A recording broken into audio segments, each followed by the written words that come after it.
ఒక స్త్రీ. ఇక్కడ చూడండి 23వ వచనము 24వ వచనం చదవండి. అయితే యథార్థంగా ఆరాధించేవారు ఆత్మతోనూ సత్యంతోనూ తనని ఆరాధించు కాలము వచ్చున్నది, అది ఇప్పుడును వచ్చేది. తను ఆరాధించేవారు అటివారే కావాలని తండ్రి కోరుచున్నాడు.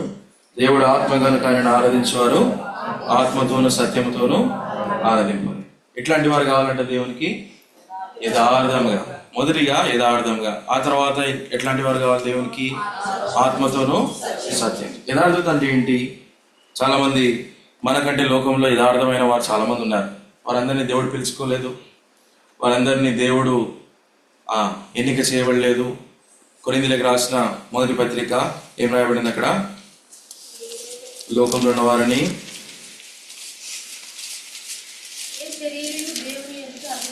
అతిశయింపకున్నట్లు మొదటి అధ్యాయము చదవండి 27, 28, 26 చదవండి. 26. సహోదరులారా, మేమును పిలిచిన పిలుపును చూడుడి, మీలో లోకరీతిని జ్ఞానులైనను గనులైనను గొప్ప వంశవారైనను అనేకులు పిలువబడలేదు, కానీ ఏ శరీరయు దేవుని ఎదుట అతిశయింపకున్నట్లు జ్ఞానులను సిగ్గుపరచుటకు లోకంలో నుండి వేరే వారిని దేవుడు ఏర్పరచుకుని ఉన్నాడు. బలవంతులైన వారిని సిగ్గుపరచుటకు లోకంలో బలహీనులైన వారిని దేవుడు ఏర్పరచుకుని ఉన్నాడు.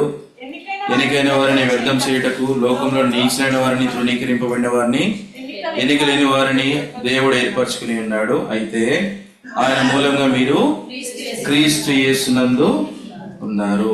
ఎట్లాంటి వారిని దేవుడు ఏర్పరచుకున్నాడు? లోకంలో మనకంటే శ్రేష్టమైన వారు, జ్ఞానం కలిగిన వారు, బలవంతులు, తర్వాత పిలువబడిన వారు, ఎన్నిక చేయబడిన వారు, అంటే గొప్ప వంశము, గొప్ప స్థానంలో ఉన్నవారు అనేకులు ఉన్నారు. అట్లాంటి వారిని దేవుడు పిలుచుకోలేదు. ఎట్లాంటి వారిని పిలుచుకున్నాడు? జ్ఞానం లేని వారిని.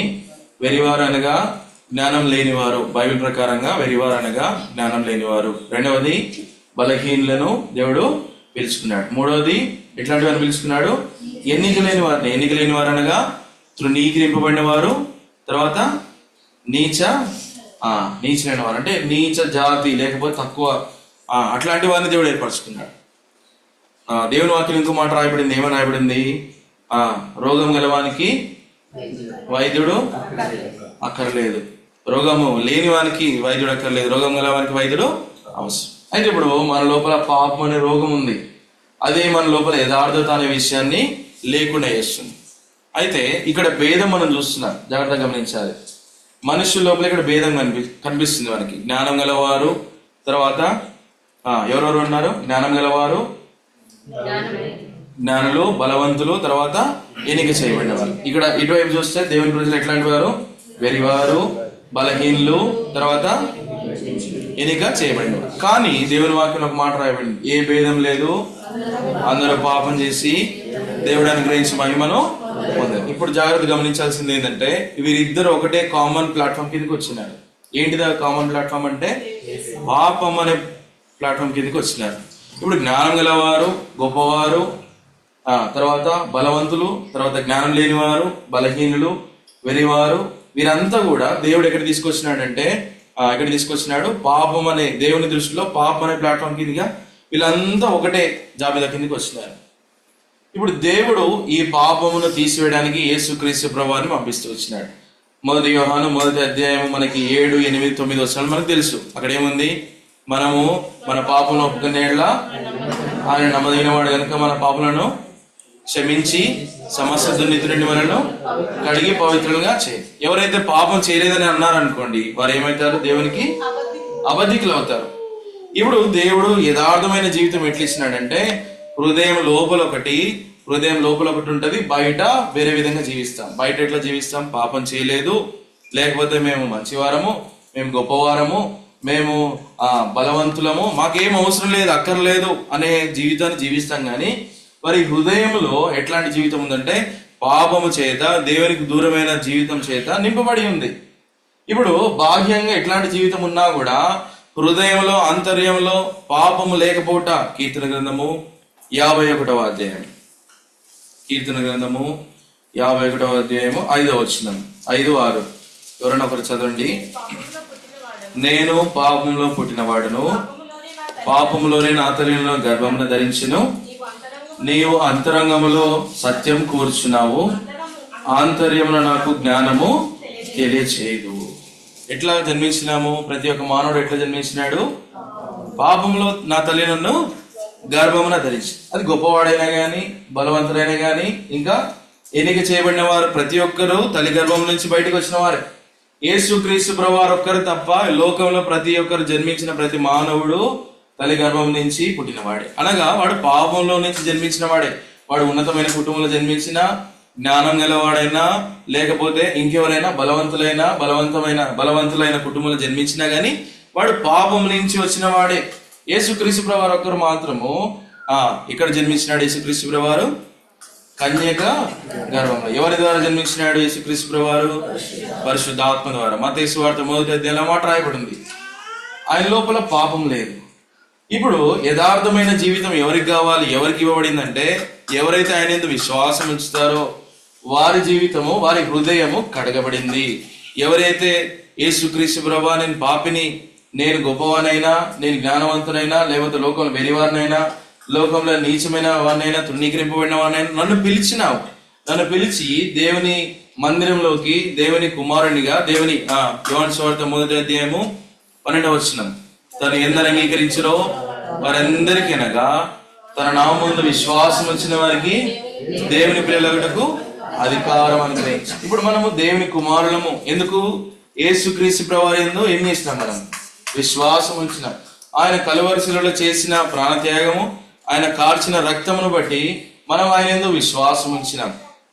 యేసు ప్రభువుని నీ నోటితో ఒప్పుకొని మృతుల్లో నుండి ఆయన లేచిన విశ్వాసం ఉంచిన నీవు రక్షింపబడతావు. యోహాను సువార్త 17వ అధ్యాయము 3వ వచనం. యోహాను సువార్త 17వ అధ్యాయము 3వ వచనం. అద్వితీయ సత్యదేవుడు నిన్ను నీవు పంపిన యేసుక్రీస్తుని ఎరుగుటయే. కూర్చున్న వాళ్ళు ఇంకెవరన్నా ఈ శబ్దము లేకపోతే ఈ మాటలు వింటున్న వాళ్ళు ఇంకెవరైనా మీ హృదయంలో కార్యం జరగకపోతే జ్ఞాపకం పెట్టుకోవాల్సింది, నువ్వు యేసుక్రీస్తు ప్రభువారిని ఇంకా విశ్వాసం ఉంచకపోతే, యవనస్తురాలైనా ఇంకెవరైనా గాని నీవు యేసుక్రీస్తు ప్రభువారిని విశ్వాసం ఉంచకపోతే నీ జీవితంలో ఇంకా యథార్థత అనేది కనబడట్లేదు. నీ జీవితంలో అన్ని ఉండవచ్చు, బలం ఉండవచ్చు, జ్ఞానం ఉండవచ్చు, నీ జీవితంలో తర్వాత ఎన్నిక చేయబడిన కుటుంబంలో జన్మించవచ్చు. కానీ నీవు అందరూ కూడా పాపము చేసేటువంటి స్థలంలోకి అక్కడికి మనం తీసుకురాబడుతూ. ఇప్పుడు యేసుక్రీస్తు ప్రభువారిని విశ్వాసం ఉంచడం ద్వారా హృదయము కడగబడింది. యేసుక్రీస్తు ప్రభువారిని ఆయన పాపంలో, అయ్యా నేను పాపంలో జన్మించినాను, నా తల్లి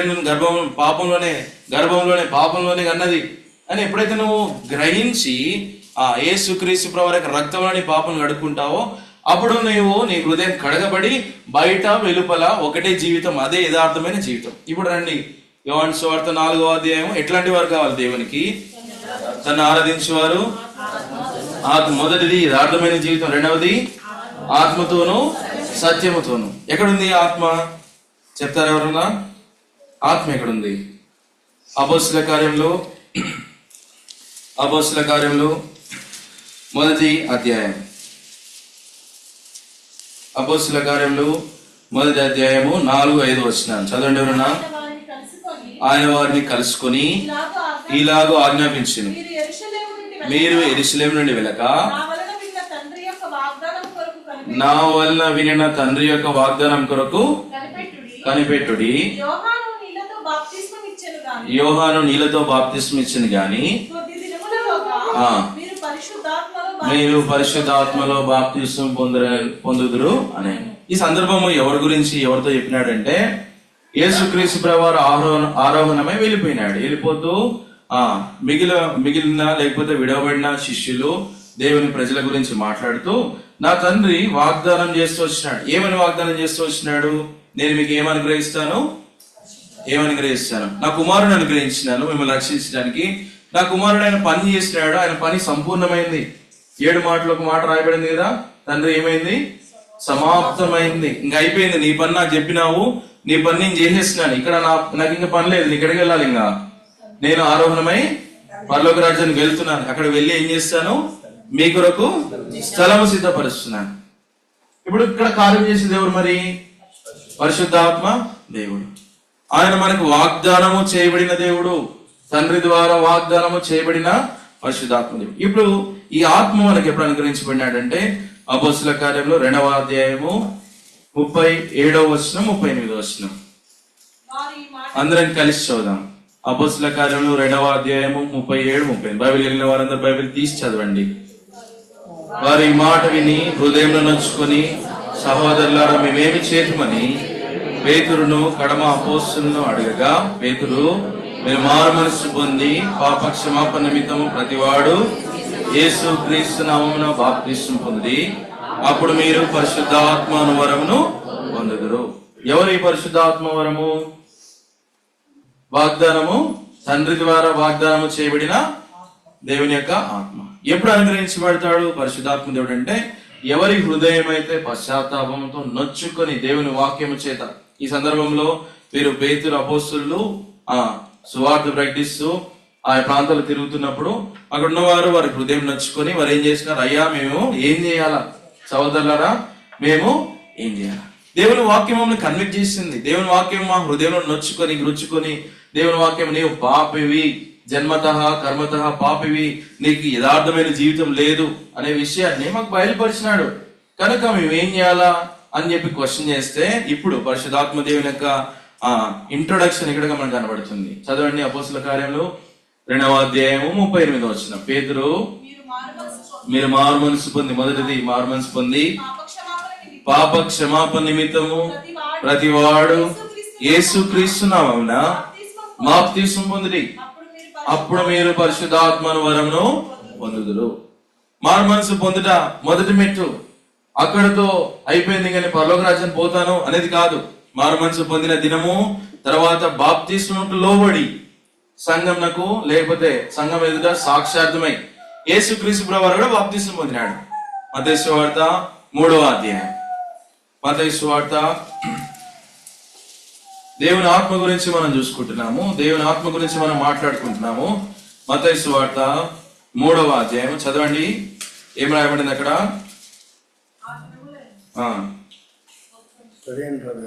15-16 వచ్చినారు. యేసు, ఇప్పటికి కానిము నీతి యావత్తు ఇలాగ నెరవేర్చ మనకు తగిలి ఉన్నది అతనికి ఉత్తరం ఇచ్చాను కనుక అతను అలాగూ కానిచ్చాను. యేసు బాప్తిస్మం పొందిన వెంటనే నీళ్ళలో నుండి ఒడ్డునకు వచ్చెను. ఇదిగో ఆకాశం తెరవబడెను, దేవుని ఆత్మ పావురములే దిగి తన మీదికి వచ్చుట చూసింది. ఎవరి మీదకి దిగి వచ్చింది? యేసుక్రీస్తు ప్రభువు. ఈ మాటలు దేవుని వాక్యమును అంగీకరించి ఎవరైతే లోబడి తమ పాపంను ఒప్పుకొని విడిచిపెట్టి కడుక్కొని యేసుక్రీస్తు ప్రభువు రక్తంలో కడుక్కొని తిరిగి దేవుని వాక్యానికి లోబడి బాప్తిస్మలో పాల్గొంటారో, సంఘం మీద సాక్షార్థమై బాప్తిస్మలో ఎవరైతే పాల్గొంటారో వారి హృదయం లోపలికి పరిశుద్ధాత్మ దేవుడు నివాసం ఉంటాడు. వారి హృదయంలోకి పరిశుద్ధాత్మ దేవుడు వస్తాడు. అపోస్తుల కార్యం 2:35 ప్రకారంగా పేతురు, మీరు మారు మనసు పొంది పాప క్షమాపణ నిమిత్తము కొంతమంది ప్రతివాడు, ఎగ్జంప్షన్ లేదు, మారు మనసు పొందిన ప్రతివాడు, దేవుని ప్రజలైన వారు, దేవుని సొత్తైన ప్రతి ఒక్కరూ బాప్తిస్మలో పాల్గొందాలి. ఇప్పుడు చదవండి. ప్రతివాడు యేసుక్రీస్తు నామమున బాప్తిస్మం పొంది అప్పుడు మీరు పరిశుద్ధాత్మను వరమును పొందుతారు. ఎంతకాలమైంది మనము బాప్తిస్మం పొంది? విశ్వాసులైన వారు, పెద్దవారు, సంఘ పెద్దలు, సేవకులు ఎంతకాలం అయింది మనం బాప్తిస్మం తీసుకొని? 10, 20 అయిందా? సులువుగా అయిందా? 10, 20, 30 సంవత్సరాలు అయిందా? అప్పుడే పరిశుద్ధాత్మ దేవుడికి అనుగ్రహించబడినాడు, వరముగా అనుగ్రహించబడినాడు. దేవుని ఆత్మను మనం కలిగి ఉండి కూడా మనం గమనించకపోతే, మనం గ్రహించకపోతే మన ఆరాధన ఎట్లుంటుంది? ఆత్మతో సత్యంతో ఆరాధించాలి. ప్రతి వారం వెంబడి వారం మనం ఆరాధిస్తాం. పరిశుద్ధాత్మ దేవుడు ఉన్నాడనే గ్రహింపు లేకపోతే, పరిశుద్ధాత్మ దేవుడు మన హృదయంలో ఉన్నాడనే విషయాన్ని గ్రహించకపోతే, ఆయనతో కలిసి జీవించేది నేర్చుకోకపోతే, యథార్థమైన జీవితం మనకు లేకపోతే ఎట్లా మనం ఆరాధిస్తాం? ఉదయకాల సమయంలో దేవుని ఆత్మను కలిగి ఉన్నాం. ఇప్పుడు దేవుని ఆత్మను కలిగిన ప్రతి ఒక్కరు, ఇక్కడ కూర్చున్న వారిని ఇంకెవరన్నా మారు మనసు పొందకపోతే గమనించవలసింది, నీ హృదయంలో యథార్థమైన జీవితం లేదు కనుక మారు మనసు పొందుట ఆవశ్యకము, అనగా ఖచ్చితము. మారు మనసు పొందుట ద్వారానే నీవు దేవుని రాజ్యంలోకి తీసుకురాబడతావు. మారు మనసు పొంది యవనస్తురాలా దేవుని ప్రజలు, దేవుని సంగమా, నీవు ఇంకా బాప్తిస్మంలో అనుభవంలోకి రాకపోతే దేవుని ఆత్మ చేత నింపబడే అనుభవంలోకి నువ్వు ఇంకా రాలేదు. మంచిదే, మారు మనసు పొంది దేవుని మందిరానికి వచ్చినావు, కానీ దేవుని ఆత్మ చేత నింపబడే అనుభవంలోకి రాలేదు. దేవుని ఆత్మ చేత నింపబడిన అనుభవంలోకి వచ్చిన తర్వాతనే నిజమైన క్రైస్తవ జీవితము ఆరంభించబడుతుంది. ఇప్పుడు చదవండి, పరిశుద్ధాత్మ దేవుడు వచ్చి ఎప్పటి వరకు ఉంటాడు? ఎవరైనా చెప్తారా? పరిశుద్ధాత్మ దేవుడు వచ్చినాడు ఎక్కడున్నాడు? ఫస్ట్ మొదటిది కొరింథీయులకు రాసిన మొదటి పత్రిక 3వ అధ్యాయము 16వ వచనము 17వ వచనము. మీరు దేవుని ఆలయమై ఉన్నారనియు దేవుని ఆత్మ మీలో నివసించున్నాడనియు మీరు ఎరుగరా? ఎవడైనను దేవుని ఆలయమును పాడు చేసిన యెడల దేవుడు వారిని పాడు చేయండి. ఎక్కడ ఉంటాడంట పరిశుద్ధాత్మ దేవుడు? మన లోపలనే నివాసం, మన హృదయంలో నివాసం ఉంటాడు. మీరు దేవుని ఆలయమై ఉన్నారనియు దేవుని ఆత్మ మీలో నివసించున్నాడనియు మీరు ఎరుగరా? దేవుని ఆలయం అంటే ఏదో గోడలు, 4 గోడలు, తర్వాత దేవుని ప్రజలందరూ, లేకపోతే ప్రజలందరూ వచ్చి కూర్చున్నది దేవుని ఆలయం కాదు. దేవుని ఆత్మ కలిగిన వ్యక్తులు వచ్చి ఎక్కడ 2-3 ఏమన్నా ఎప్పుడైతే దేవుని వాక్యంలో ఎక్కడ 2-3 నా నామమున, దేవుని నామమున 2-3 కూడినంత మాత్రాన దేవుని ఆత్మ నివాసం ఉన్నాడు. దేవుని నామమున, యేసుక్రీస్తు నామమున, తండ్రి కుమార పరిశుద్ధాత్మ నామమున ఎక్కడ 2-3 కూడి ఉంటారో వారి మధ్య నేను ఉంటాను. దేవుని ఆలయం మొదటిగా ఎక్కడి నుంచి ఆరంభించబడిందంటే మన హృదయంలో ఆరంభించబడింది. మన హృదయము దేవుని యొక్క ఆలయం. మన హృదయాన్ని కడిగి పవిత్రపరిచి బాప్తిసం లోబడట ద్వారా దేవుని ఆత్మ చేత నింపి ఇప్పుడు మన హృదయాన్ని ఆలయం చేసి దేవుని ఆత్మను కలిగిన వ్యక్తులు తిరిగి ఒక స్థలానికి చేరి వచ్చి కూర్చొని దేవుని ఆరాధించట, అది దేవుని ఆలయంగా మార్చబడింది. ఇప్పుడు దేవుని పరిశుద్ధాత్మను పొందిన మనము పరిశుద్ధాత్మ దేవుడు ఎంతవరకు ఉంటాడు అంటే గనక ఎఫెసీయులకు రాసిన పత్రిక 4వ అధ్యాయం, ఎఫెసియన్స్ 4th చాప్టర్, ఎఫెసీయులకు రాసిన పత్రిక 4వ అధ్యాయం 30వ వచనం చదవండి ఎవరన్నా. దేవుని పరిశుద్ధాత్మను దుఃఖపరచకుడి, విమోచన దినం వరకు మీరు ఆయన యందు ముద్రింపబడిన. ఎప్పటి వరకు ఉంటాడు పరిశుద్ధాత్మ దేవుడు? ఎక్కడ ఉంటాడు? మొదటిగా మన హృదయంలో. మనల్ని దేవుని ఆలయంగా చేసి అందులో ఆయన నివాసం. ఎప్పటి వరకు ఉంటాడు? విమోచన దినం. విమోచన దినం అనగా, విమోచన దినం అంటే చెప్పండి. 2 ఉన్నాయి దేవుని వాక్య ప్రకారంగా. మొదటిది మనము ఈ లోకమును విడిచిపెట్టేది విమోచన దినం. రెండవది మనం బ్రతికున్నప్పుడే, రెండవసారి యేసుక్రీస్తు ప్రభువు వారు వస్తే గనక ఏమి రాయబడింది అక్కడ? మొదట మృతులైన వారు తిరిగి లేతురు, ఆ తర్వాత ఆ మీదట సజీవులమైన మనము ఆయనతో పాటు కొనిపోబడుతున్నాం. ఇది విమోచన దినం. అనగా నీవు ఈ లోకంలో జీవించినంత కాలము పరిశుద్ధాత్మ దేవుడు నీ లోపల నివాసం ఉంటాడు, నీ హృదయంలో నివాసం ఉంటాడు. ఇది ధనికరమైన జీవితం కదా? ఇది ధనికరమైన జీవితమా కాదా? దేవుని ప్రజలము వెరివారము, జ్ఞానం లేని వారము, తృణీకరింపబడిన వారము, నీచమైన వారిని దేవుడు ఎన్నుకొని ఇర్మియా గ్రంథము 17వ అధ్యాయం. ఎట్లాంటి స్థలం ఇది? దేవుడు నివాసము, పరిశుద్ధాత్మ దేవునికి నివాసం ఎట్లాంటి స్థలము? ముందుగా ఎట్లా ఉంది స్థలము? ఇర్మియా గ్రంథం 17వ అధ్యాయం 9వ వచనం. హృదయము అన్నిటికంటే మోసకరమైనది, అది ఘోరమైన వ్యాధి గలది, దాన్ని గ్రహింపగలవాడు ఎవడు? ఎట్లాంటిదంట? మనుషుని యొక్క అవయవంలో దేవుడు ఇచ్చిన ప్రతి ఒక్కటి చూస్తే కనుక అన్నిటికంటే మోసకరమైనది ఏంది? హృదయం. దాన్ని దేవుడు ఏర్పరచుకున్నాడు, దాన్ని దేవుడు పరిశుద్ధపరిచినాడు. నీ చేతులు చెడిపోయినాయి అనుకోండి, ఏదైనా స్కిన్ ఎలర్జీ కానీ ఇంకేదైనా వచ్చింది చూసుకోగలుగుతాం, అవునా కదా?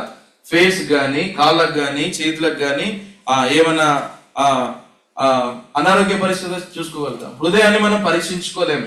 హృదయం అన్నిటికంటే మోసకరమైనది, అది ఘోరమైన వ్యాధి గలది, దానిని గ్రహింపగలవాడు ఎవడు? గ్రహించలేడు. 10వ వచనం చదవండి. ఒకని ప్రవర్తనను బట్టి వాని క్రియల ఫలం చొప్పున ప్రతీకారము చేయుటకు యెహోవాను నేను హృదయమును పరిశోధించు. నీ హృదయమును నీవు పరీక్షించుకోలేవు. నీ హృదయమును నీతో పాటు ఉన్నవారు హృదయం పంచుకొని జీవించేవారు వారు పరీక్షించుకోలేరు, వారు పరీక్షించలేరు. నీ హృదయమును నీ పిల్లలు గాని, నీ తల్లిదండ్రులు గాని, నీతో ఉన్నవారు, నీ బంధువులు గాని, నీ స్నేహితులు గాని, అంతేందుకు మీ యొక్క ఎవరు ఇంకెవరు మీ సంఘస్థులు గాని ఎవరు పరీక్షించలేరు. దేవుని ఆత్మను కలిగిన వ్యక్తులు మాత్రమే పరీక్షించగలుగుతారు. దేవుడు యెహోవాను నేను హృదయమును పరీక్షించువాడను, పరిశోధించువాడను, అంతరింద్రియములను పరీక్షించు.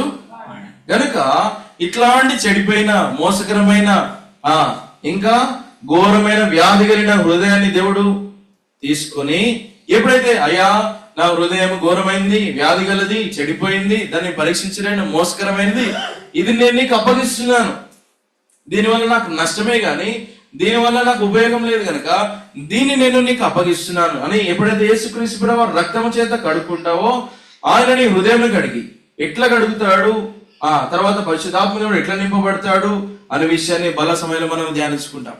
ఇప్పుడు హృదయాన్ని కడిగినాడు, హృదయం ఆలయంగా చేసుకున్నాడు, హృదయంలో నివాసం ఉంటున్నాడు పరిశుద్ధాత్మ దేవుడు.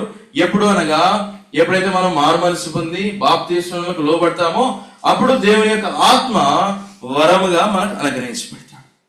ఇది ధన్యకరమైన జీవితం, ఇది క్రైస్తవ జీవితం, ఇది దేవుని పిల్లలకున్న ఆధిక్యత. లోకంలో గొప్పవరం కాకపోవచ్చు, లోకంలో బలవంతులం కాకపోవచ్చు, లోకంలో ఎన్నిక చేయబడిన వారం కాకపోవచ్చు, కానీ దేవుని దృష్టిలో మనము యథార్థవంతులం. దేవుడు మన హృదయాన్ని కడిగి బయట వెలుపట యథార్థమైన జీవితాన్ని ఇచ్చి యథార్థవంతులు కావాలి. ఆయన ఆరాధించేవారు యథార్థవంతులు, తర్వాత ఆత్మతోను సత్యముతో ఆయన ఆరాధించేవారు కావాలి. అట్టి వారి కొరకు ఏం చేస్తున్నాడు దేవుడు? ఏం రాబడింది? వెదకుచున్నాడు. ఉదయకాల సమయంలో దేవుని మందిరం చేరి వచ్చిన మనము అందరం ఆరాధిస్తాం, కానీ ఎవరికి యథార్థమైన జీవితం ఉంది, ఎవరు దేవుని ఆత్మతో నడుచుకుంటున్నారు, ఎవరు దేవుని ఆత్మను కలిగి ఉన్నారు, తర్వాత వాక్యానుసారంగా మూడో మాట ఏం రాయబడింది అక్కడ? యోహాను సువార్త 4:24 ఆయన ఆరాధించేవారు ఆత్మతోను సత్యముతోను తండ్రిని ఆరాధించు కాలము వచ్చినది. ఆత్మ పరిశుద్ధాత్మ దేవుని మనకు అనుగ్రహించినాడు. ఇప్పుడు మూడవది సత్యం. సత్యం అనగా చెప్పండి, సత్యం అనగా యేసు చెప్పాను, నేనే మార్గమును సత్యమును జీవమును. ఇప్పుడు యేసు క్రీస్తు ప్రభువారు సత్యం అయితే మరి యేసు ప్రభువారు ఎవరు చెప్తారా? యోహాను సువార్త 1వ అధ్యాయం. యోహాను సువార్త 1వ అధ్యాయం చదవండి. ఆదియందు వాక్యం ఉండెను, వాక్యము దేవుని యందు ఉండెను, వాక్యము దేవుడై ఉండెను. నేను సత్యమని యేసుక్రీస్తు ప్రభువారు చెప్తే యేసుక్రీస్తు ప్రభువారు ఎవరు? యేసుక్రీస్తు ప్రభువారు వాక్యం. యోహాను సువార్త 17వ అధ్యాయము 17వ వచనం. యోహాను సువార్త 17వ అధ్యాయం. సత్యమందు వారిని ప్రతిష్ఠ చేయము, నీ వాక్యమే సత్యం. ఇప్పుడు 3 విషయాలు మనం చూసినాం. యథార్థవంతులు కావాలి, రెండవది ఆత్మతోను సత్యంతోను ఆరాధించాలి. ఆత్మ మనకు అనుగ్రహించబడినాడు లేడా? పరిశుద్ధాత్మ దేవుడు మనకు ఎప్పుడు అనుగ్రహించబడినాడు? మారు మనసు పొంది బాప్తీస్మమునకు లోబడినప్పుడు, బాప్తీస్మములో పాల్పొందినప్పుడు పరిశుద్ధాత్మ దేవుడు మన హృదయంలో వరముగా అనుగ్రహించబడినాడు. అందుని బట్టి మనం దేవుని స్తుతించాలి. అయ్యా మేము లోకంలో పిలువబడలేదు, లోకంలో గొప్పవారంగాము, లోకంలో మేము బలవంతులంగాము, లేకపోతే మేము లోకంలో జ్ఞానవంతులం కాకపోవచ్చు, కానీ లోకంలో వెరివారిని, లోకంలో బలహీనలను, లోకంలో ఎవరిని దేవుడు పిలిచినాడు? తృణీకరింపబడిన వారిని, నీచమైన వారిని, ఎన్నిక లేని వారిని దేవుడు పిలిచి ఎట్టి ఆధిక్యతను కలిగించినాడంటే నా హృదయం అందరు కూడా పాపం చేసిన వారే, నేను కూడా పాపం అనే జాబితాలో ఉన్నాను, నన్ను పరిశుద్ధిగా చేసినావు. ఇక్కడ రాయబడిన మాట చదవండి. కొరింథీయులకు రాసిన 1వ పత్రిక 3వ అధ్యాయము 17వ వచనం. 1 కొరింథీ, ఎవడైనను దేవుని ఆలయమును పాడు చేసిన యెడల దేవుడు వారిని పాడు చేయను. దేవుని ఆలయము పరిశుద్ధమైనది, మీరు ఆలయమైనారు. అక్కడ ఒకటి ఎంక్వైరీ కింద ఏం రాసినాడు? మీరును పరిశుద్ధులై ఉన్నారు. మనల్ని పరిశుద్ధులు చేసినాడు దేవుడు. ఎట్లా పరిశుద్ధులు చేసినాడు? యేసుక్రీస్తు ప్రభువారి రక్తము చేత. యేసుక్రీస్తు ప్రభువారి రక్తము ప్రతి పాపం నుండి మనల్ని కడిగి పవిత్రంగా చేయను. ఒకప్పుడు పాపంలో ఉన్న వారము, ఒకప్పుడు మోసకరమైన జీవితంలో జీవించిన వారము, ఒకప్పుడు నీచమైన జీవితంలో జీవించిన వారము, తృణీకరింపబడిన వారము, ఒకప్పుడు ఎట్లాంటి వారం మనము బలహీనము, ఎన్నికలేని వారము. అట్లాంటి మనల్ని జ్ఞాపకం చేసుకొని దేవుడు మనల్ని పిలిచి మన హృదయాన్ని దేవునికి అప్పగించడం ద్వారా అక్కడ మన హృదయాన్ని పరిశుద్ధపరిచి దేవుని ఆత్మకు నివాసయోగ్యమైన ఆ గృహముగా, ఆలయముగా మన హృదయాన్ని తీర్చి ఆ ఆలయమును పరిశుద్ధపరిచి, ఎందుకు ఆలయమును పరిశుద్ధపరచడం ద్వారా మనము ఏమైనాము పరిశుద్ధమైన దేవుని ఆత్మను బాప్తీస్మలో పాల్గొనడం ద్వారా ఆ దినమున దేవుని ఆత్మను అనుగ్రహించి దేవుని ఆత్మను విడిచిపెట్టక, లేకపోతే దేవుని ఆత్మను మన నుంచి దూరం చేయక యేసుక్రీస్తు ప్రభువారు వెళ్ళిపోయినాడు, కానీ పరిశుద్ధాత్మ దేవుని మాత్రం మనకు అనుగ్రహించినాడు. ఎప్పటివరకు అనుగ్రహించినాడు అంటే గనక మనము నిత్యత్వము, విమోచన దినము, నిత్యత్వము దేవుని కొరకు నిత్య రాజునకు వెళ్ళే అంత పర్యంతము పరిశుద్ధాత్మ దేవుడు మనతో ఉంటాడు. మన కష్టంలో, మన బాధలో, మన దుఃఖంలో, మన ఒంటరితనంలో, ఇంకా ఎట్లాంటి పరిస్థితుల్లో, మన సంతోషంలో, ఇంకా మనం పాపం చేస్తున్నప్పుడు చెప్పాలి, ఇంకా మనం మోసకరమైన జీవితంలో జీవిస్తూ ప్రతి సందర్భంలో పరిశుద్ధాత్మ దేవుడు మనతో ఉంటాడు. మనం ప్రేమించిన వారు మనతో ఉంటారు, ఉండకపోవచ్చు. కొంత సందర్భంలో, కొంత సమయంలో వారు మనల్ని విడిచిపెట్టి వెళ్ళిపోవచ్చు. కానీ ఈ పరిశుద్ధాత్మ దేవుడు మనల్ని ఎప్పుడు విడిచిపెట్టాడు? ఆయన మన లోపల నివాసం ఉంటాడు. ఇప్పుడు దేవుని ఆత్మను కలిగి మనం ఆరాధిస్తాం. తర్వాత మూడవది ఏం చూసినాము? సత్యం. సత్యం అనగా దేవుని యొక్క వాక్యము. దేవుని వాక్యము పరిపూర్ణమైన ఎటువంటి మాట తీసివేయడం గాని, దేవుని మాటలో ఎటువంటి మాటను యాడ్ చేయడం గాని తీసివేయడం గాని లేనటువంటి పరిపూర్ణమైన పరిశుద్ధమైన గ్రంథము దేవుని యొక్క వాక్యము మనకి అనుగ్రహించబడుతుంది. కాబట్టి ఇందును బట్టి, ఇటు ఆధిక్యతను బట్టి ఉదయకాల సమయంలో దేవుని మనము ఆరాధించవాలని ఉంటాం. మన గత జీవితాన్ని జ్ఞాపకం చేసుకొని, ప్రభా ఇట్లాంటి జీవితం నుంచి మనం విడిపించినావు, దేవుని ఆత్మను అనుగ్రహించినావు, యథార్థమైన జీవితం ఇచ్చినావు, తర్వాత నా హృదయం ఆలయంగా చేసుకున్నావు, నా లోపల దేవుని ఆత్మ చేత నింపినావు, వరముగా అనుగ్రహించినావు. దేవుని యొక్క ఆత్మ నాకు వాగ్దానము చేయబడిన దేవుని ఆత్మ. అపొస్తలుల కార్యము 1వ అధ్యాయం ప్రకారంగా ఈ మాట చదువుకొని మనం ఆరాధనకు వెళ్తాం. అపొస్తలుల కార్యంలో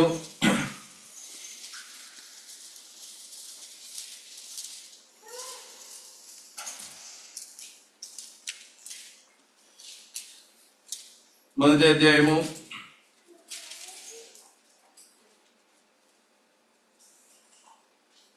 8వ వచనం.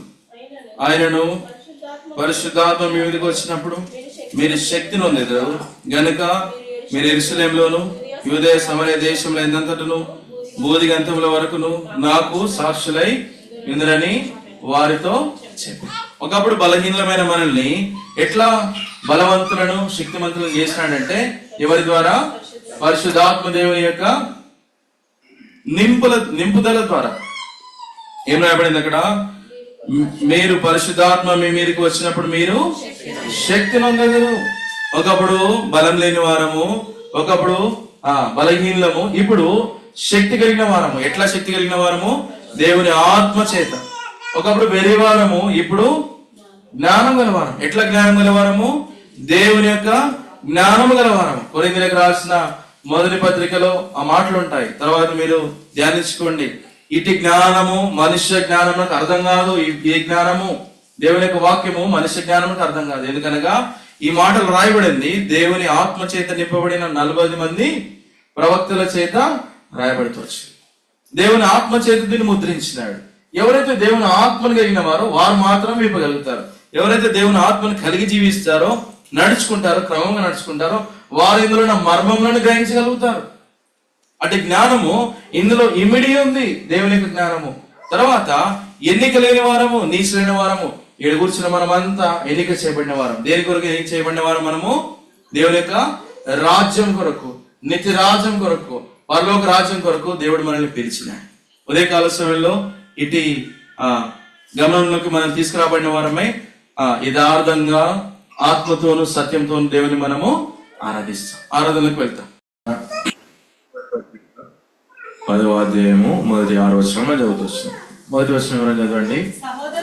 సహోదరులారా, ఈ సంగతి మీకు తెలియకుండా నాకు ఇష్టము లేదు.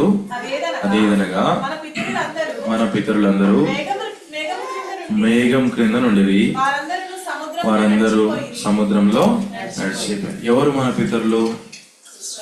ఇశ్రాయేలు ప్రజలు. వారు పిలువబడిన వారు కనానుకి, వాగ్దానము చేయబడిన స్థలానికి ప్రయాణం చేస్తున్నారు. ఆదికాండము 12వ అధ్యాయము. అబ్రాహామును దేవుడు పిలిచినప్పుడు ఏం చెప్పినాడు అక్కడ? ఆదికాండము 12వ అధ్యాయము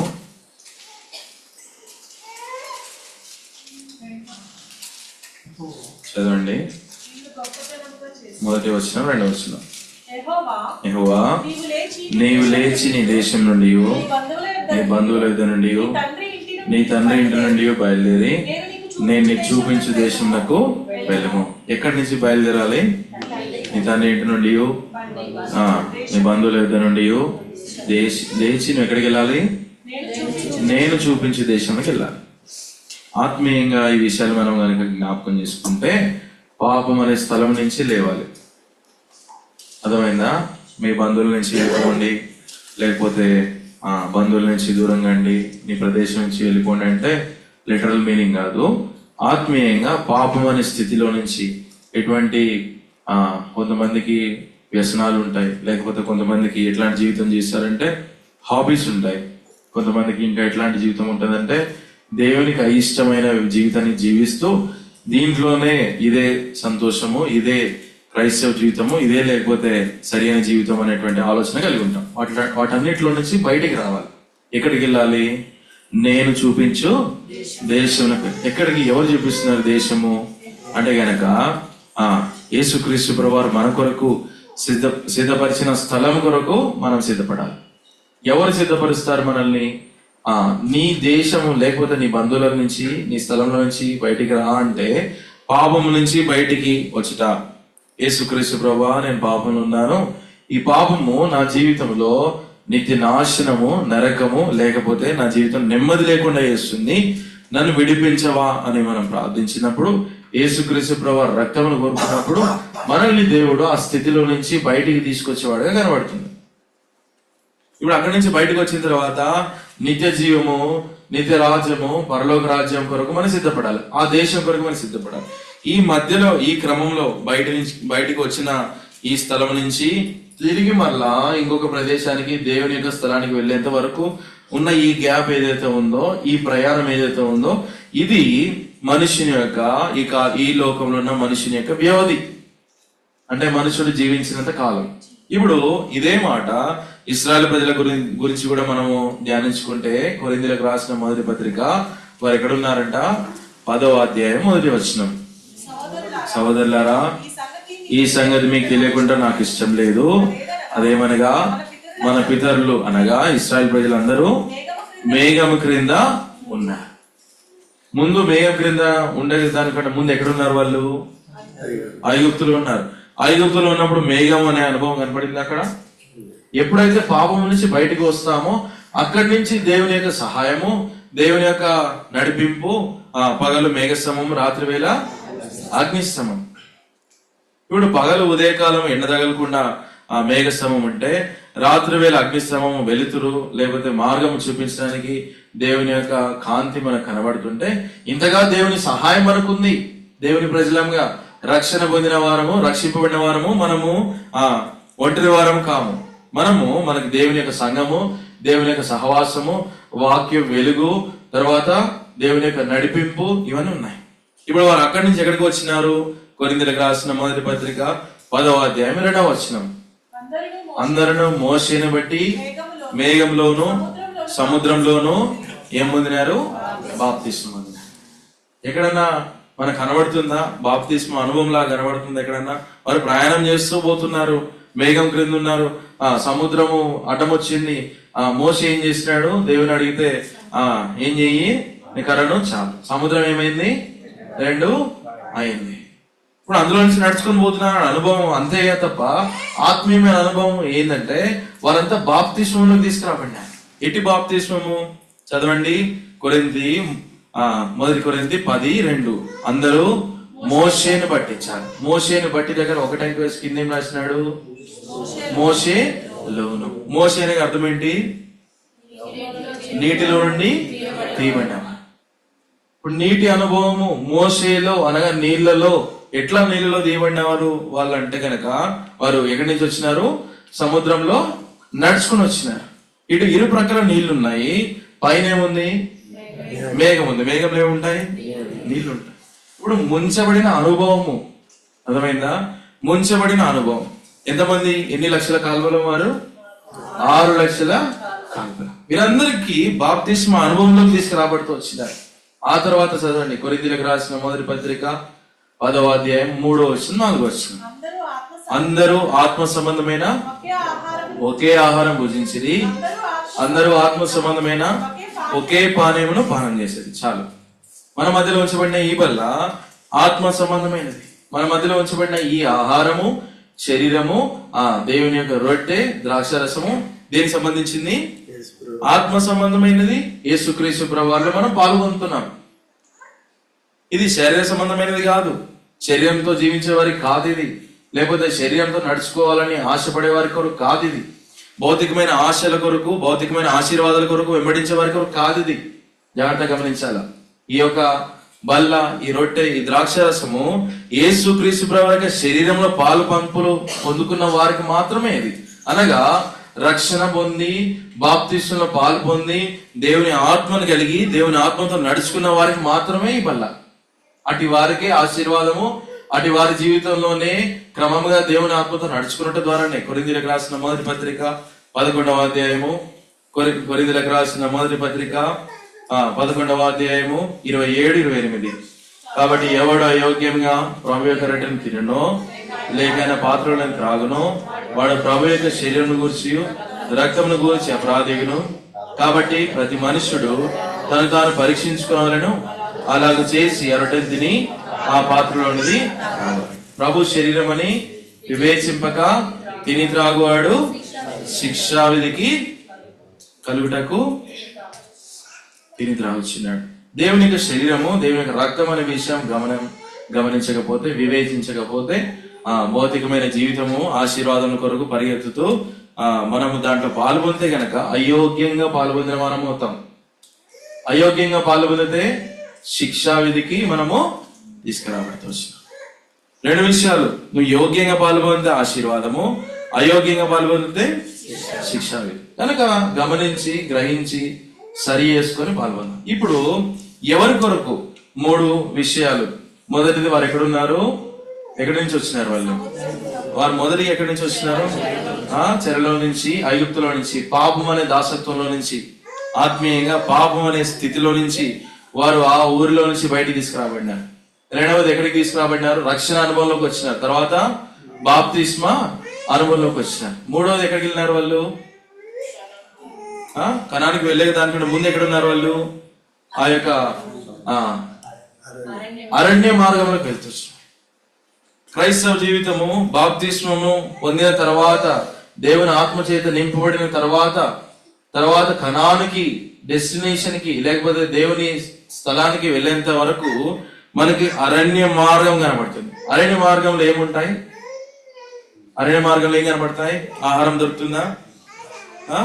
వస్త్రాలు దొరుకుతాయా? నీళ్లు దొరుకుతాయా? లేకపోతే ఆరోగ్యం బాగాలేకపోతే సరి చేసుకోవడానికి అన్ని వసతులు ఉంటాయా?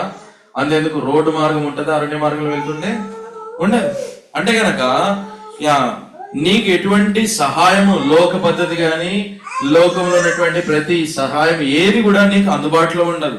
అరణ్య మార్గంలో ఏం కనబడుతుందంటే గనక దేవుని ప్రజలు, దేవునితో నడుచుకునేవారు, దేవుని యొక్క మార్గము, లేకపోతే దేవుని యొక్క సహాయం మాత్రమే కనబడుతుంది అరణ్య మార్గంలో.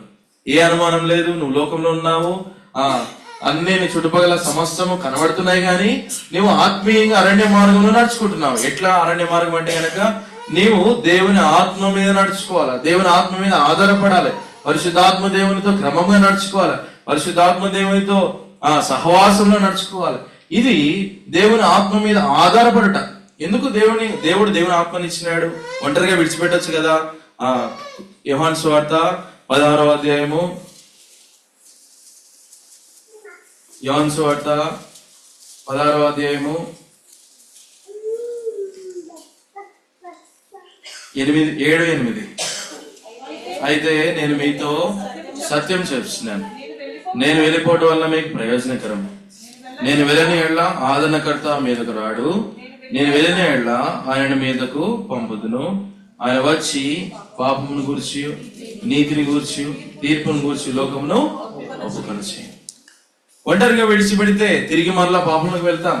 ఒంటరిగా విడిచిపెడితే లోకంలోకి వెళ్ళిపోతాం. అరణ్య మార్గం విడిచిపెట్టి వెళ్ళిపోతాం. ఎన్నిసార్లు ఇశ్రాయేల్ ప్రజలు అరణ్యంలో ఉన్నప్పుడు వెనకాలకు వెళ్ళిపోదాం అనుకున్నారా లేదా? ఎన్నిసార్లు ఏం చేసినారు? ఒక వ్యక్తిని మనము ఏర్పరచుకుందాం, ఒక వ్యక్తిని మనం ఏర్పరచుకొని తిరిగి మళ్ళా ఏం చేస్తాం? మనము వెనకాలకి వెళ్ళిపోతాం. దేవుని మార్గము ఇరుకైన మార్గము, సంకుచితమైన మార్గము, దేవుని మార్గము అరణ్య మార్గము. ఇందులో శ్రమలు వస్తాయి, దుఃఖం వస్తుంది, వేదన ఉంటుంది, అన్ని పరిస్థితులు మనం ఎదుర్కోవాలి. ఎందుకొరకు ఇవన్నీ మనకు వస్తాయంటే గనక చదవండి, మనం దేవుని ఆత్మతో నడుచుకుంటున్నప్పుడు గలతీయులకు రాసిన పత్రిక 5వ అధ్యాయం, గలేషియన్స్ 5th chapter, గలతీయులకు రాసిన పత్రిక 5వ అధ్యాయము 16, 17, 18 అందరం కలిసి చదువు. గలతీయులకు రాసిన పత్రిక 5వ అధ్యాయం 16, 17, 18. నేను చెప్పినది ఏమనగా ఆత్మానుసారం నడుచుకునండి, అప్పుడు మీరు శరీరేచ్ఛను నెరవేర్చండి. శరీరం ఆత్మకును, ఆత్మ శరీరమునకును విరోధంగా అపేక్షించును. ఇవి ఒకదానికొకటి వ్యతిరేకంగా ఉన్నవి గనక మీరు ఏవి చేయనిశ్చయింతురు వాటిని చేయకూడదు. ఎట్లా నడుచుకోవాలంట? దేవుడిచ్చే మనకిచ్చేటువంటి తలంపు ఏంటంటే మీరు ఆత్మానుసారంగా నడుచుకున్నది, దేవుని ఆత్మను అనుసరించి నడుచుకున్నది, పరిశుద్ధాత్మ దేవుని అనుసరించి నడుచుకున్నది. ఎక్కడుంది పరిశుద్ధాత్మ దేవుడు అంటే గనక మారు మనసు పొంది బాప్తిసం తీసుకున్న వారి హృదయంలోని పరిశుద్ధాత్మ దేవుడు ఏం చేస్తున్నాడు? ఆయన నివాసము ఉంటున్నాడు. ఆయన చెప్పినట్టుగా, ఆయన మనకు బోధించినట్టుగా, ఆయనకు మనకు బయలుపరిచినట్టుగా మనం నడుచుకోవాలి. ఒకవేళ దేవుని ఆత్మను అనుసరించి నడుచుకోకపోతే ఎట్లా నడుచుకున్న వారం అవుతాము? శరీరమును అనుసరించి నడుచుకున్నవారు. ఈ దినాలు శరీరం అనుసరించి నడుచుకున్నాము. ఇప్పుడు దేవుని ఆత్మను కలిగి కూడా శరీరంతో నడుచుకుంటే ఏమి లాభము, ఏమి ప్రయోజనము? ఇన్ని దినాలు శరీరము చూచి, శరీరము కలిగి దానితో మనకు వచ్చిన అన్నిటిని బట్టి మనం అనుసరించి నడుచుకున్నామే. మన ఉద్యోగం బట్టి గాని, మన ఆస్తిని బట్టి గాని, మన జ్ఞానం బట్టి గాని, తలాంతులను బట్టి గాని, జ్ఞాపకం పెట్టుకోవాలా, మన తలాంతులను బట్టి గాని, లేకపోతే మనకున్న జ్ఞానము, వాక్యం మీద పట్టును బట్టి గాని మనం నడుచుకున్నాము, మన క్రైస్తవ జీవితం కొనసాగించినామే. ఇది సరిపోదు. ఇప్పుడు మనము ఏం చేయాలా? ఆత్మను అనుసరించి నడుచుకోవాలి. వారి క్రైస్తవ జీవితం అంతా, ఇశ్రాయేల్ ప్రజల యొక్క జీవితం అంతా మోసే వారికి తోడుగున్నాడా? మొత్తం కనాను చేరేంత వరకు మోసే తోడుగున్నాడా? లేడు. ఒక వ్యక్తిని అనుసరించి నడుచుకోవడానికి ఆ వ్యక్తి కడవరకు తోడుగా లేడు. కడవరకు తోడుగా ఉండేది పరిశుద్ధాత్మ దేవుడే. బహుశా మన మధ్యలో దేవుని దాసులు, దేవుని ప్రజలు కొంతకాలం ఉంటారు. కొంతకాలం తర్వాత ఏం చేయబడతారు? తీసుకొని పోబడతారు. మిగిలింది యేసుక్రీస్తు ప్రభు వారు 33 సంవత్సరాలు వారి మధ్యలో ఉన్నప్పుడు యేసుక్రీస్తు ప్రభుని చూచినారు, విన్నారు, ఆయన చెప్పింది విన్నారు, ఆయన ఏదైతే అద్భుతాలు చేసి, ఆశ్చర్యకరాలు చేసి, ఆహారం పెట్టినాడు, తిన్నారు, అవన్నీ చూసినారు. ఇప్పుడు వారు ఒంటరి అయిపోయినారు 12 మంది శిష్యులు. వారు ఇప్పుడు ఎట్లా నడుచుకోవాలి అంటే గనక అపోస్తలుల కార్యం 1వ అధ్యాయం చూసినాం. 1వ అధ్యాయం 4-5 వచనాలు. మీరు తండ్రి చేత వాగ్దానం చేయబడిన పరిశుద్ధాత్మ దేవుని కొరకు ఏం చేయాలా? కనిపెట్టండి. మిమ్మల్ని నడిపించింది ఎవరు? ఇప్పటి వరకు యేసుక్రీస్తు ప్రభువు నడిపించారు. ఇప్పుడు నడిపించాల్సింది ఎవరు? పరిశుద్ధాత్మ. ఇప్పుడు దేవుని ఆత్మ చేత నింపబడిన వారితో నడిపించబడాలి. దేవుని ఆత్మ చేత నింపబడిన వారమే నడుచుకోవాలా. ఇట్టి జీవితమును మనం కొనసాగించగలిగితే క్రమముగా తప్పిపోకుండా మనం నడుచుకుంటాం. ఒకవేళ దేవుని ఆత్మను దుఃఖపెట్టి, పరిశుద్ధాత్మ దేవుని తృణీకరించి, పరిశుద్ధాత్మ దేవుని పెడచెవిని పెట్టి నిర్లక్ష్యం చేసి, నీతో దేవుడు వ్యక్తిగతంగా నీతో మాట్లాడుతున్నప్పుడు ప్రక్కన పెట్టి, చెవిన పెట్టి, తర్వాత దేవుని మందిరంకి వచ్చిన తర్వాత దేవుని దాసుల చేత, దేవుని ఆత్మ చేత నడిపించబడి నింపబడిన వారి చేత దేవునితో మాట్లాడుతున్నా కూడా దాన్ని కూడా పెడచెవిన పెడితే ఇంకెక్కడ నీవు సరి చేయబడతావు? ఇంకెక్కడ నీ జీవితం బాగు చేయబడుతుంది? మధ్యాహ్న కాల సమయంలో బలం చేరేసిన మనము దేవుని ఆత్మ చేత నడుచుకున్నట గొప్ప ధన్యకరమైన జీవితం. దేవుని ఆత్మ చేత నడుచుకునే విషయము బయట ఎక్కడ మనకు కనబడదు. చదవండి కొరింథీయులకు యోహాను సువార్త 16వ అధ్యాయం. యోహాను సువార్త 16వ అధ్యాయము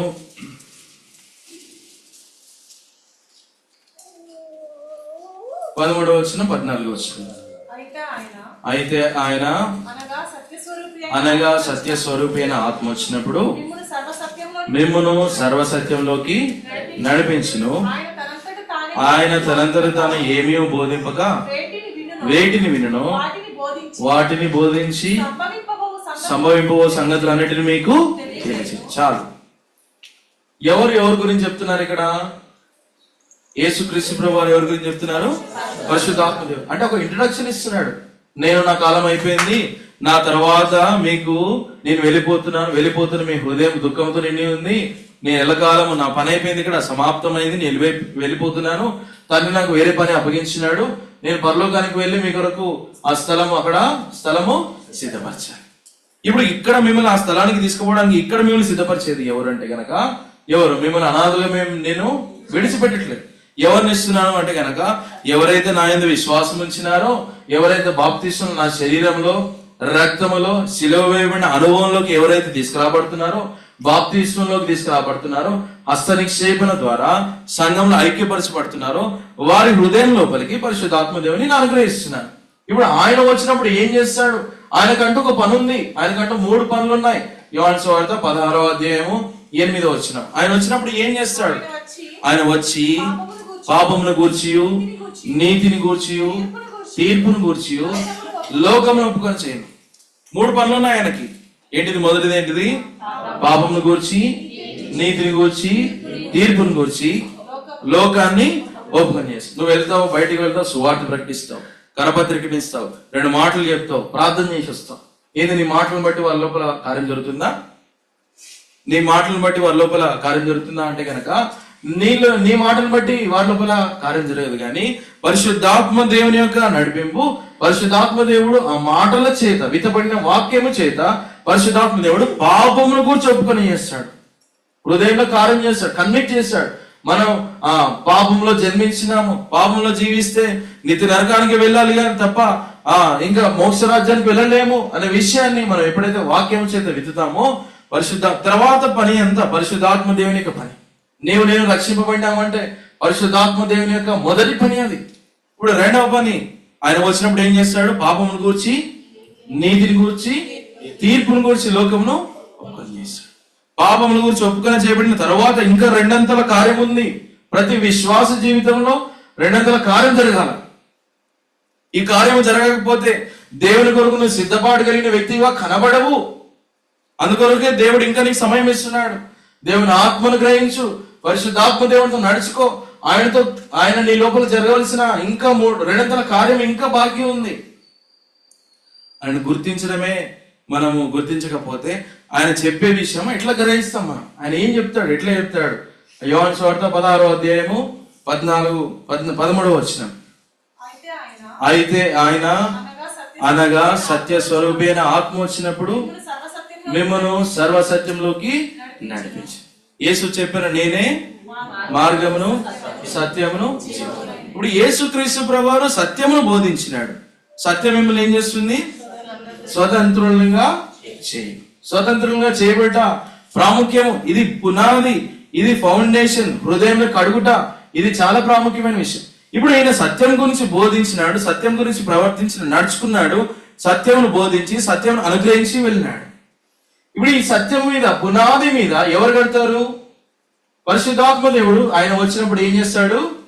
మిమ్మను సర్వసత్యంలోకి మమ్మల్ని నడిపించు.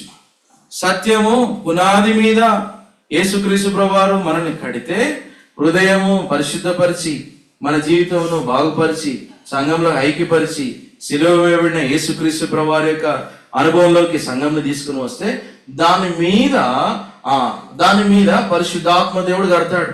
సర్వసత్యం అనగా పరిపూర్ణమైనది, పరలోక రాజ్యమునకు యోగ్యమైన జీవితమును పరిశుద్ధాత్మ దేవుడు దాని మీద కడతాడు. ఇప్పుడు ఆయన ఏం చెప్తాడు చూడండి.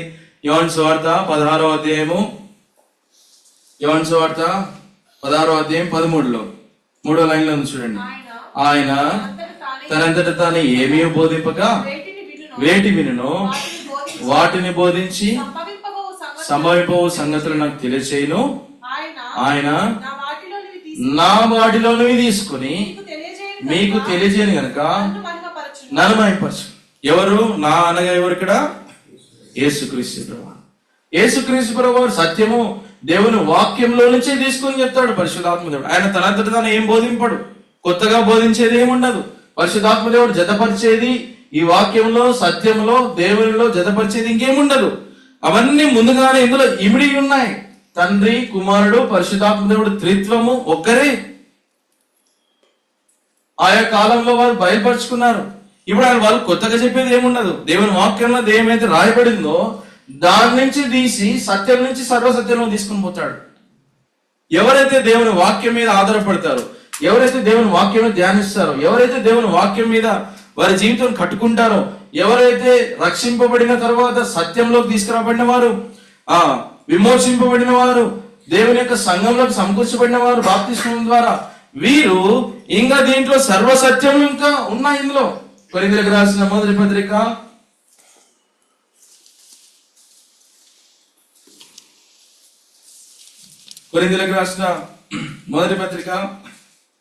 2వ అధ్యాయం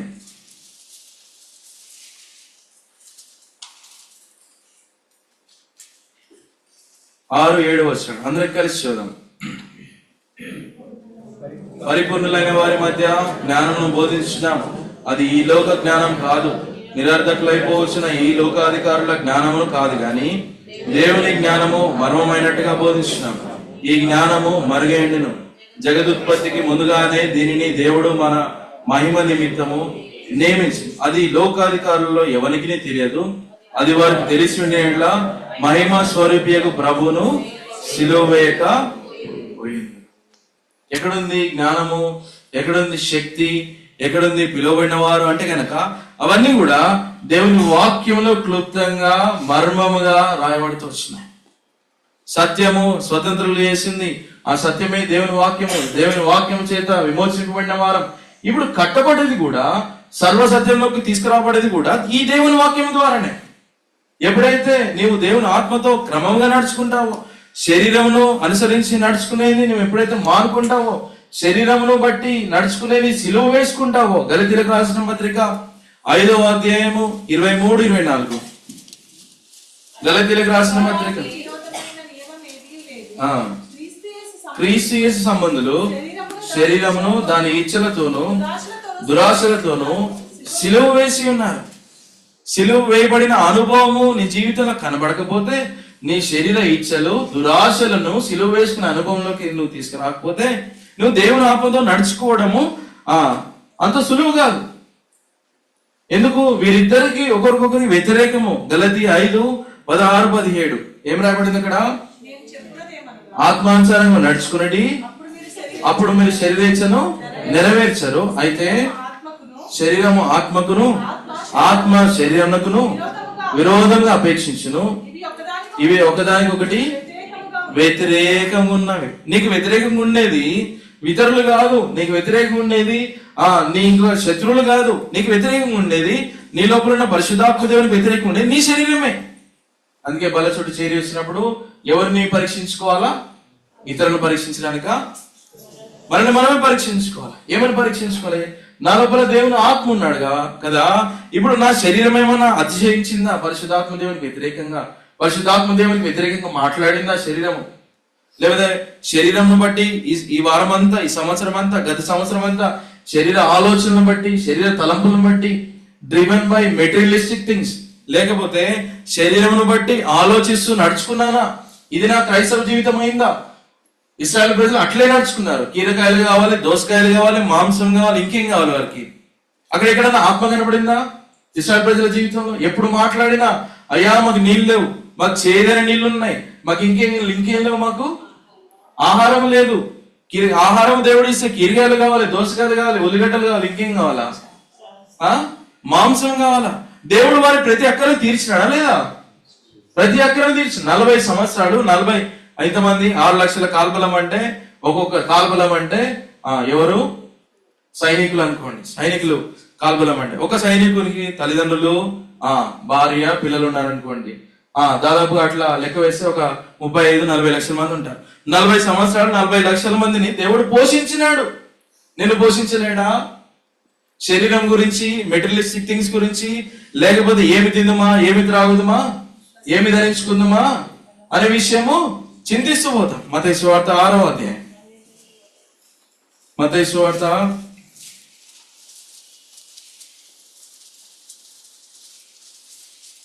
31వ వచనం. కాబట్టి ఏమి తిందుము, ఏమి త్రాగుదుము, ఏమి ధరించుకుందుము అని చింతింపకుడి. అన్యజనులు వీటన్నిటి విషయమై విచారిస్తారు. అన్యజనులు విచారిస్తారు, నువ్వు విచారిస్తున్నావు. నీకు వారికి తేడా ఏంటి? వారికి దేవుని ఆత్మ లేడే, నీ లోపల దేవుని ఆత్మ ఉండి కూడా నీవు దేవుని ఆత్మతో నడుచుకునేది, క్రమంగా నడుచుకునేది ఎరగకపోతే, అలవాటు చేసుకోకపోతే, ఇన్ని సంవత్సరాలే దేవుని నమ్ముకొని దేవుని ఆత్మను కలిగి ఉండి కూడా దేవుని ఆత్మతో నడుచుకోవడం తెలుసుకోకపోతే, నీవు నీ జీవితంలో వారు జీవిస్తున్నారు, నువ్వు జీవిస్తున్నావు. వారికి నీకు ఏం తేడా ఉంది? ఏం వ్యత్యాసం ఉంది? ఆత్మచేత ప్రతి విషయమైన కార్యములు మనం జరిగించిన వారమైతే శక్తి గల వారం అవుతాం. లోకంలో వారికి బలం ఉంది, వారికి శక్తి ఉంది, వారికి జ్ఞానం ఉంది, అన్ని ఉన్నాయి, కానీ వారిని ఎవరు కాపాడట్లేదే. వారు నిత్య నరకానికి పోతున్నారు. అట్లాంటి వారిని మనము దేవుని ఆత్మ చేత, దేవుని శక్తి చేత మనం వారిని అగ్నిలో నుంచి లాగినట్టుగా రాగాల. దేవుడు ప్రతి విధమైన సదుపాయాన్ని మనకు అనుగ్రహించినాడు. మనం కూడా వారి వల్ల శరీరంలో బట్టి నడుచుకుంటే గనక వారికి మనకున్న వ్యత్యాసం ఏంటి? తిరిగి మళ్ళీ యేసుక్రీస్తు ప్రభువారు వస్తారా వారి కొరకు ప్రాణం పెట్టడానికి? మళ్ళీ యేసుక్రీస్తు ప్రభువారు వస్తారా వారి కొరకు ప్రాణం పెట్టడానికి? రాడు. ఒక్కసారే ఈ యొక్క బలి అర్పించబడుతూ వచ్చింది. ఇప్పుడు కార్యం జరగవలసింది ఎవరి నుంచి అంటే కనుక మన నుంచి దేవుని కార్యం జరగాలి.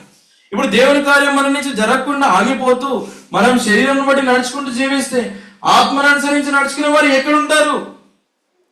దేవుని మందిరము, దేవుని ప్రజలు, విశ్వాసులు, దేవుని సేవ, దేవుని పరిచర్య అంతా కూడా శరీరం బట్టి నడుచుకుంటాయి గనక ఆత్మను అనుసరించి నడుచుకునేటువంటి క్రమం ఎక్కడ కనబడుతుంది మనకి? గలతీయులకు రాసిన పత్రిక 5వ అధ్యాయం.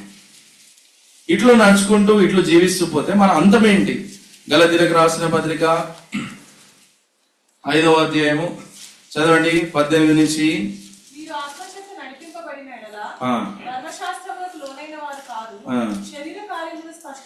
శరీర కార్యములు స్పష్టమైనవి, అవేవనగా జారత్వము, అపవిత్రత, కాముకత్వము, విగ్రహారాధన, అభిచారము, ద్వేషములు, కలహము, మత్సరములు, క్రోధములు, కక్షలు, భేదములు, విమతములు, అసూయలు, మత్తతలు, అలరితో కూడిన ఆటపాటలు మొదలైనవి,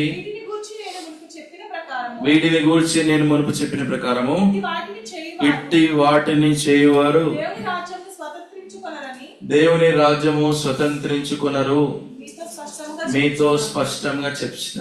ఎవరి గురించి? అన్ని జనుల గురించి చెప్పినాడు. ఇక్కడ అందరి గురించి చెప్తున్నాడు.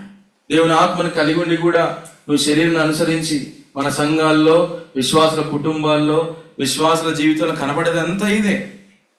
విశ్వాసుల జీవితంలో కనబడేదంతా ఇదే. ఆత్మను అనుసరించి జ్ఞాపకం పెట్టుకోవాలి. ఒక మాట వ్యత్యాసం చెప్పడు, ఇవన్నీ నా లోపల కనబడట్లేదు కదా అని నువ్వు అనుకునవచ్చు. ఏమని? ఈ వ్యభిచారము, ఈ విషయం, దొంగతనం ఇవన్నీ చేయట్లేదు కదా అని నువ్వు అనుకునవచ్చు. కానీ జ్ఞాపకం పెట్టుకో, పరిశుద్ధాత్మ దేవుని గుర్తించకుండా ఇన్ని దినాలు ఎట్లయితే నడుచుకున్నావో, పరిశుద్ధాత్మ దేవుని చేత క్రమంగా నడుచుకునేది నేర్చుకోకపోయినా కూడా, అర్థమైంది ఏమాట? నువ్వు ఈ విషయాలన్నీ నేను చేయట్లేను కదా, శరీరం బట్టి నడుచుకోవట్లేను కదా అని నువ్వు అనుకుంటున్నావేమో. కానీ నీవు శరీరం ఉండేది రెండే విషయాలు. నులివెచ్చగా ఉండడానికి వీలు లేదు. ఉంటే వెచ్చగా గాని చల్లగా గాని ఉండాలి. నులివెచ్చగా ఉంటే ఏంది? మిమ్మల్ని ఏం చేస్తా నేను ఉమ్మివేయ ఉద్దేశించిన. మా అటు ఇటు ఉండడానికి వీలు లేదు. ఉంటే లోకానుసారంగా ఉండాలా, శరీరం బట్టి నడుచుకోవాలి. లేదంటే ఆత్మను అనుసరించి నడుచుకోవాలి. ఇప్పుడు ఆత్మను అనుసరించి నడుచుకునేది నేర్చుకోకపోతే, పరిశుద్ధాత్మ దేవుడు ఉన్నాడనే విషయాన్ని గ్రహించకపోతే నీ జీవితం ఇంతవరకు ఎట్లా డ్రైవ్ చేయబడుతూ వచ్చినావు? నీ పరిచర్య, నీ సహవాసము, లేకపోతే నీ యొక్క క్రైస్తవ జీవితము దేని ద్వారా నడిపించబడుతూ వచ్చింది అంటే గనక చెప్పగానే చెప్పేది శరీరం బట్టి నడుచుకున్నావు. రెండు మధ్యలో అటు ఇటు ఉండడానికి వీలు లేదు. ఎందుకంటే అటు ఇటు ఉండడానికి వీలు, అటు ఇటు కనుక మధ్యలో సగం సగం ఇట్లా ఉంటే దేవుడు ఇష్టపడేటువంటి క్రైస్తవ జీవితం కాదు ఇది. దేవుడు ఇష్టపడే క్రైస్తవ జీవితము నీవు ఆత్మానుసారంగా నడుచుకోవాలి. ఆత్మచేత నడిపించబడే వ్యక్తులు కావాలి దేవునికి. అపొస్తలుల కార్యంలో 4వ అధ్యాయం.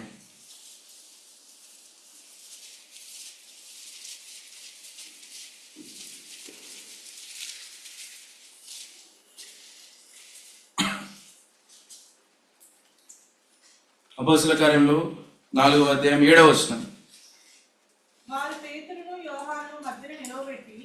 పేతురును యోహాను మధ్య నిలబెట్టి మీరు ఏ బలము చేత ఏ నామమును బట్టి దీన్ని చేసిద్దరని అడగగా పేతురు పరిశుద్ధాత్మతో నిండిన వాడై ఇట్లను ప్రజల అధికారులారా పెద్దలారా,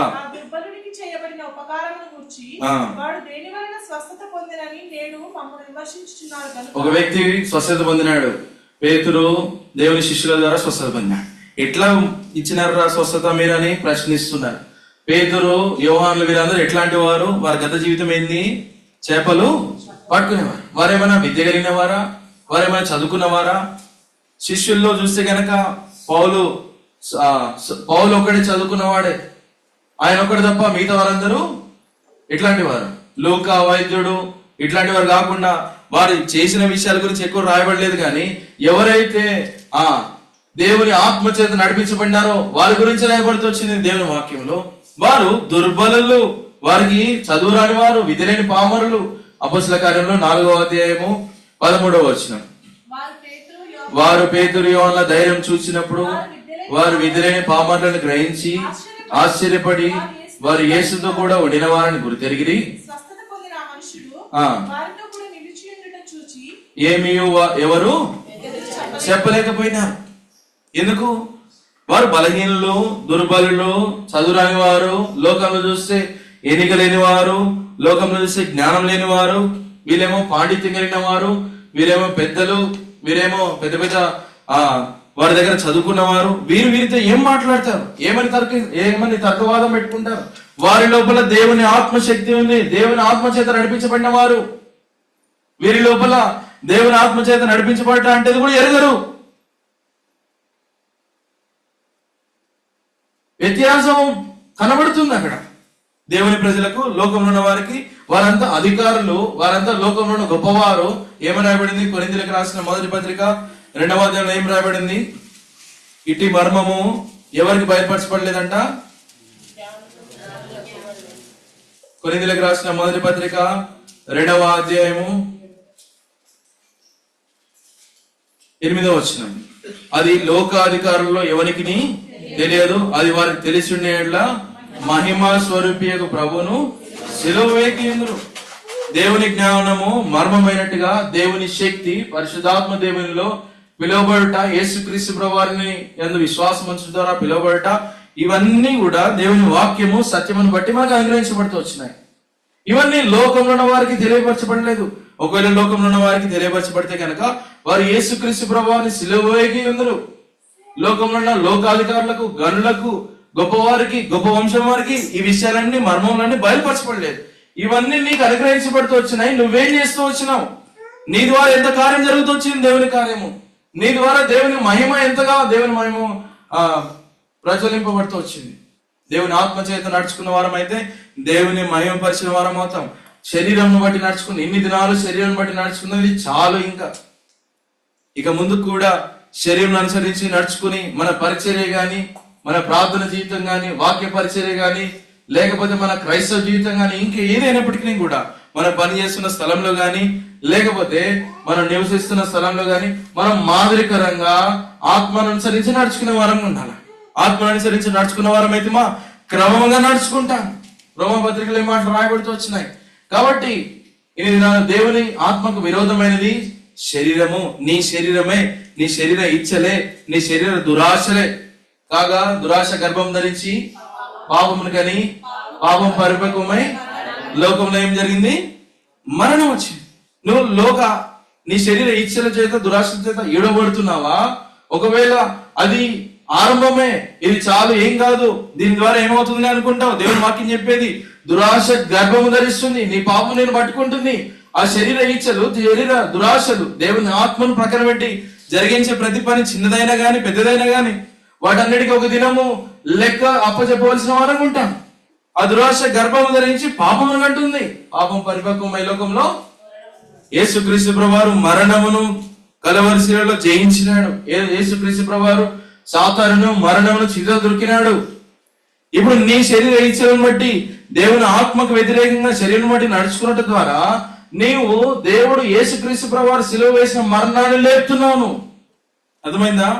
దేవుని గాయాలని మరలా నువ్వు శిలువ వేయబడిన యేసుక్రీస్తు ప్రభువారిని గాయపరచడం మాత్రమే కాదు, ఎక్కడైతే మరణము శిలువ వేయబడిందో శిలువలో మరణమునకు అంతము దేవుడు యేసుక్రీస్తు ప్రభువారు చూపించినాడు.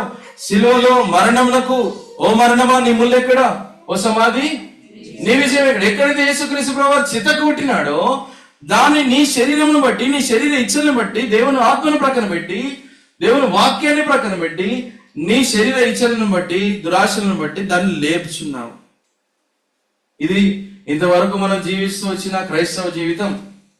ఇట్లాంటి జీవితం నువ్వు జీవిస్తూ కొనసాగిస్తూ పోతే నీ అంతము నిత్య నరకమే గాని నిత్య జీవం కాదు. దళితులకు రాసిన పత్రిక 5వ అధ్యాయము 19వ వచనం. ఈ మాట చదువుకొని మనం బలలోకి వెళ్తాం.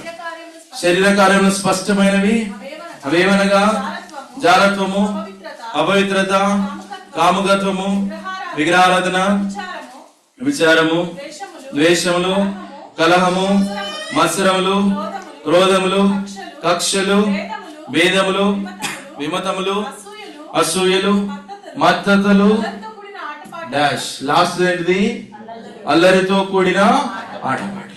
ఇవన్నీ పైనవన్నీ చేయకపోయినా ఆఖరిది లాస్ట్ది అల్లరితో కూడిన ఆటపాటలు మొదలైన వాటిని జరిగించినట్లా మనం ఏం చేస్తాము? ఇటు వాటిని చేయవారు దేవుని రాజ్యమును స్వతంత్రించుకున్నారు. నువ్వు దేవుని నమ్ముకొని యేసుక్రీస్తు ప్రభువారు నీ కొరకు ప్రాణం పెట్టి కలవసిలో చనిపోయి పాతి పెట్టబడి తిరిగి లేచి నీ కొరకు స్థలాన్ని సిద్ధపరుస్తూ ఇన్ని కార్యాలు దేవుని కొరకు చేసిన నువ్వు ఈ చిన్న విషయంలో ఈ పైనవన్నీ నువ్వు జరిగించకపోయినా అల్లరితో కూడిన ఆటపాటలు మొదలైనవి ఇటువంటివి కూడా జరిగించినా కూడా నీవు దేవుని రాజ్యాన్ని స్వతంత్రించుకునవు. కనుక శరీరం బట్టి నడుచుకున్నది చాలు, దానికి ఫుల్ స్టాప్ పెట్టేద్దాం. ప్రభా, ఈ దినాలు శరీరం బట్టి నడుచుకున్నాను, నా సొంత జ్ఞానం బట్టి నడుచుకున్నాను, నా సొంత తెలివిని బట్టి నడుచుకున్నాను. దేవుని మందిరంలో నాకున్న తలాంతులను బట్టి శరీరం బట్టి నడుచుకున్నట, తలాంతులను బట్టి నడుచుకున్నట కూడా శరీరం బట్టి నడుచుకున్నట. వీటన్నిటిని బట్టి దేవుని మందిరం నడిపించినాను, ఆరాధించినాను, ఆత్మను అనుసరించి నడుచుకోలేదు. ఇదిగో ప్రభా, నా శరీరం నీకు అప్పగిస్తున్నాను, సిలువ వేయబడి అనుభవం తీసుకొస్తున్నాను. శరీర ఇచ్చలు దురాశలు వాటన్నిటిని సిలువ వేసుకుని అనుభవం తీసుకొస్తున్నాను. దేవుని ఆత్మచేత నన్ను నడిపించు.